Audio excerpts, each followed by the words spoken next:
The sign is right. The signing is right. What? Where? Oh, well,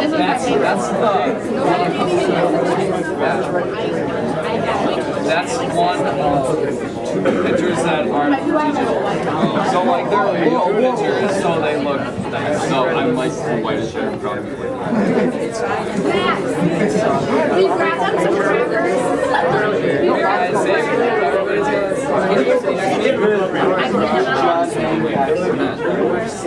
I couldn't get everybody on it. Here, and what exactly we're going to experience in this year was no different. This first particular individual came up after the first couple of weeks as we were working on some stroke drill things, some of the fundamental things, streamline, kicking off the wall, good finishes, good breathing and stuff, and said, yeah, Coach, I'm ready to go. I'm going to try to work up my endurance. I'm going to try to work up my speed. I'm ready. How about streamline?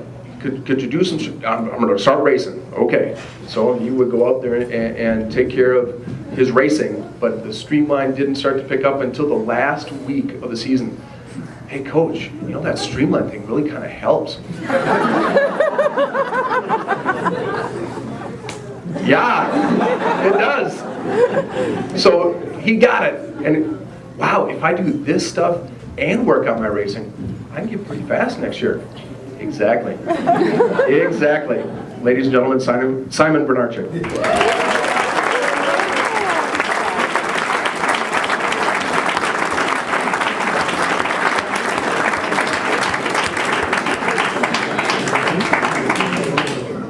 Our next swimmer sometimes I think would forget his head if it wasn't attached to his body.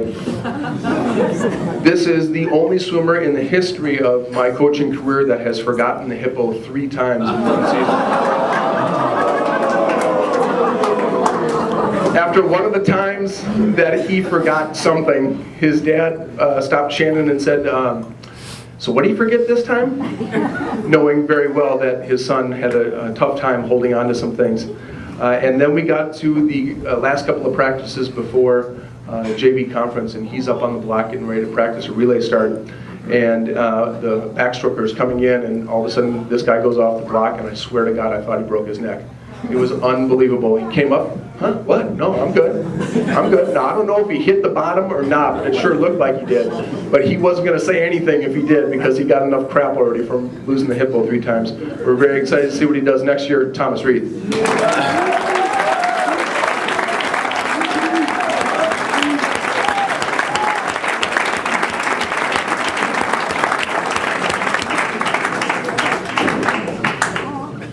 Our next swimmer got a nickname fairly quickly during the season. One of the first couple of meets, we were trying to locate him and trying to figure out where he was as we were getting ready for him to have a swim. And we tend to assign some of the upper class people, the captains, help these gentlemen. They need help. Huh? What? Help them. And this particular gentleman was no exception to that rule. To the point where we turned around and he was sleeping. To be at a high school swim meet with all of the action, all of the noise, and to be out cold was unbelievable. He very quickly earned the nickname Rip Van Winkle. And I'm pretty sure, and Shannon reminded me of this, that we heard someone, is he dead? He had a great season, and we're excited to see what he does next year, Zach Lynch.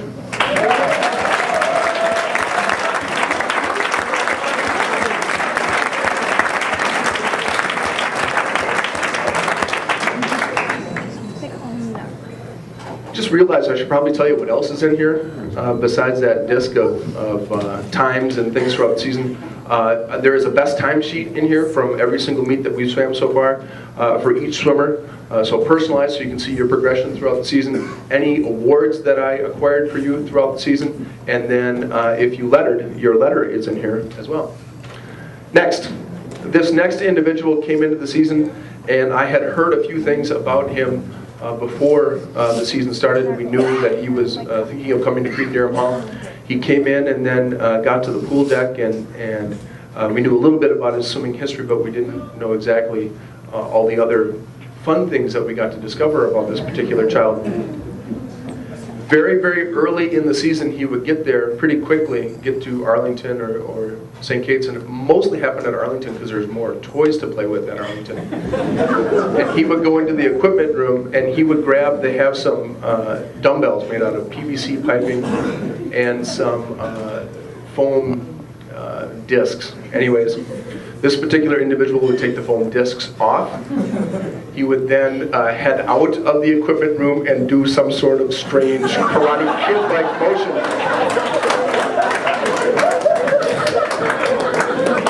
Later, we found that he has every sort of weapon known to humankind.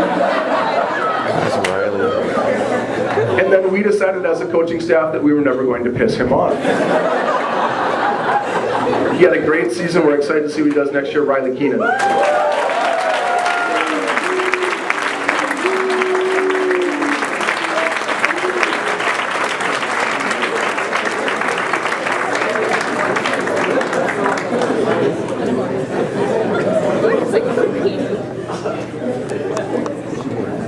This next individual had a great season. This particular individual had just a little bit of bad luck throughout the season, in that at one point he ended up with 2 ear infections, a sinus infection, and the flu all at the same time. He was voted by the Pharmaceutical Association of the United States the Zithromax child, and has been awarded the doctor's choice for this year's swim team for most visits to the ER or urgent care during one season. He had a great season, and again, are excited to see what he does next year. Nick Byron.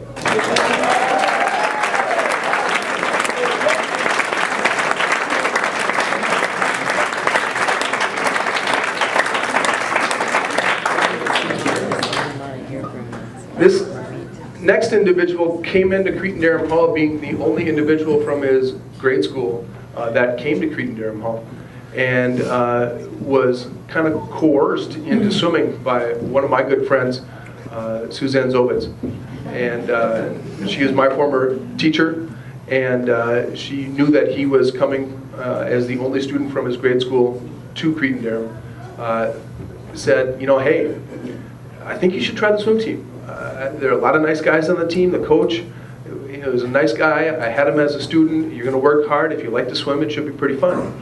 He came out for the team in the first couple of days, was looking around like, I don't know about this, and then kind of something clicked or snapped, and he was just right into the thick of things. He had a number of interesting experiences throughout the season. One of the biggest deals for this particular swimmer is that when we get to tapering, we instilled a no touching rule.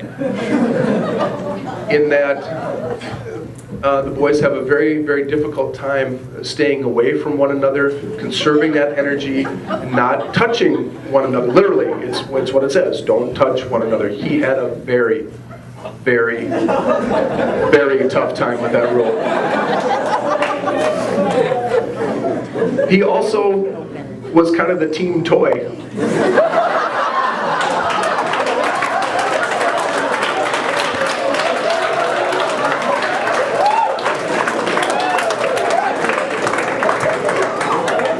In that there wasn't really a day where we didn't see him flying through the air, typically as a result of something from PT.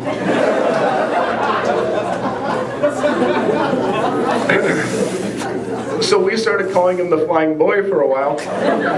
And then a name kind of came into play here recently, because he's had a very difficult time taking off his black jacket that is not part of the uniform at Cretin-Derham Hall.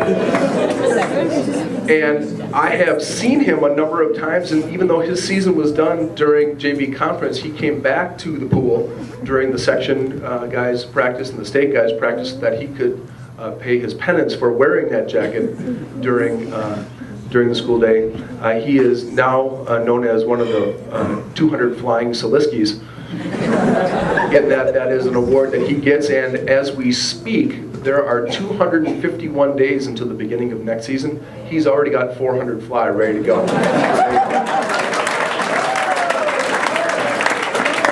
He is the Happy Meal, Joe Soliski.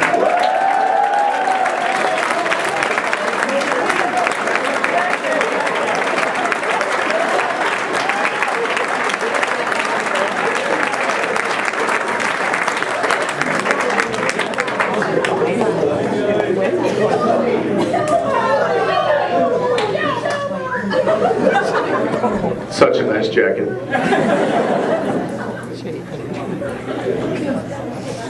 Again, one of the fun things about the ninth graders is seeing some of the things that they do. The fact that a lot of them kind of come out of their shell, and this guy definitely did that towards the end of the season. At first, I thought he was not able to speak. I never heard him talk, and then he kind of cut in with some of the sophomore guys who started a group known as the Scurvy Sea Dogs, a group of pirates. In order to be a part of this particular group, excuse me, you swam in either lanes 4, 5, or 6. There were a couple folks that made it up into 2 and 3, but usually it was 4, 5, and 6 guys that were in the Scurvy Sea Dog group. This particular gentleman's nickname in that group was Gingerbeard. We got to the Saturday practice before JV conference. We were over at Johnson High School, and he just kind of off the cuff told Shannon, "You know, I've always wanted to be a Falcon. I like to fly around." And then told me that right as he decided to, not decided, but right as his taper started, his mother went out and just out of the blue bought all of these cookies, and he felt that it was some sort of conspiracy, Scott Rockwold, that she had purchased these things because he was on taper and was flaunting them, and was very excited after his season was done that he could go home and eat those cookies. He did a very nice job for us this year, Grady Smith.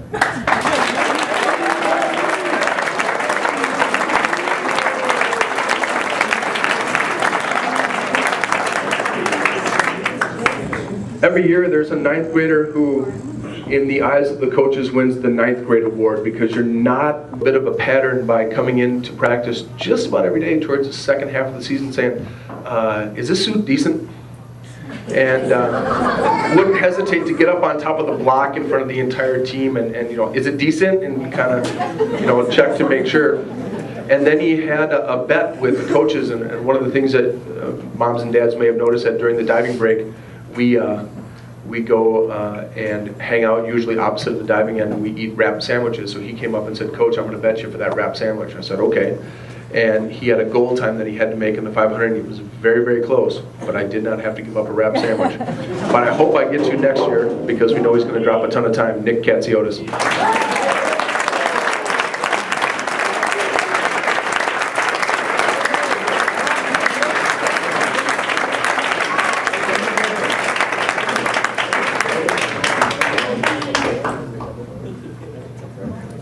This next ninth grader, as Luke said, he was the sleeper pick on the fantasy team. He gets in the water, and when he swims freestyle, looks exactly like Janet Evans in that it's not a very pretty stroke, but he gets the job done. And I'm actually quite surprised to see him tonight in purple. I thought for sure he would wear some maroon or some gold, because I've never seen a guy be so adamantly in favor of a particular college. Like I can tell that this kid is going to go to the University of Minnesota, and we have some alumni on our team, including Luke, who graduated from the U of M, and Zach Weiss is at the U of M, and Adam Weiss went to the U of M, and Lauren Weiss will be going to the U of M, and we tried to get a shirt for him because he is such a huge fan of the Gophers. Constantly, he's wearing something that says Minnesota or Gophers. You never ever see him in anything that says Wisconsin or Badgers, ever. And he had an outstanding swim at section finals, got down to a 109 in the 100 breaststroke after starting about 117 or so. So just a fantastic job. Wisconsin's biggest fan, Jack Pearson.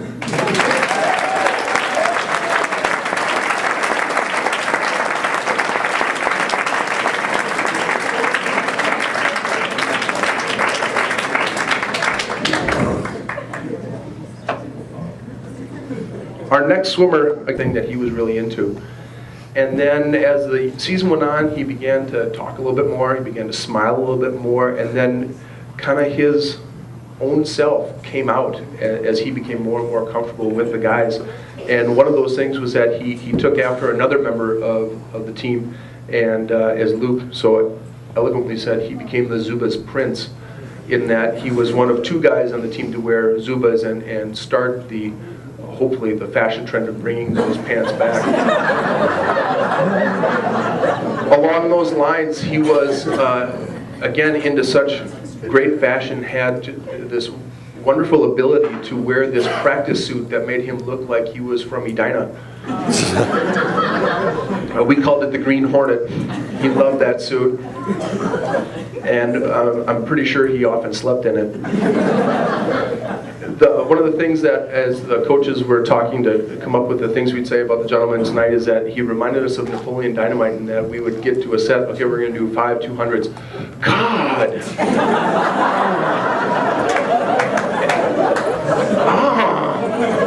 And really, no matter what we did, if it was anything over a 50, we got that response.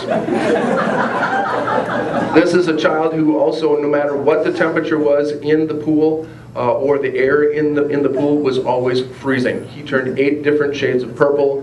His teeth are chattering. We're going to do some 200s.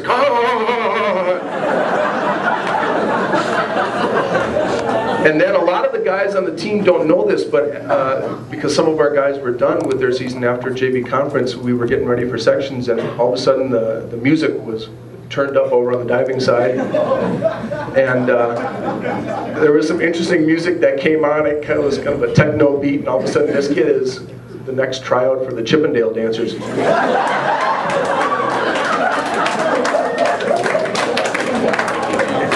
And to be honest with you, I never knew the kid had it in him. It was just, looking at this kid day one, I never would have guessed he'd be on the block shaking it at the end of the season. He had an outstanding season, qualified for state during his 9th grade year, the 2009 Rookie of the Year, Nick DeLeon.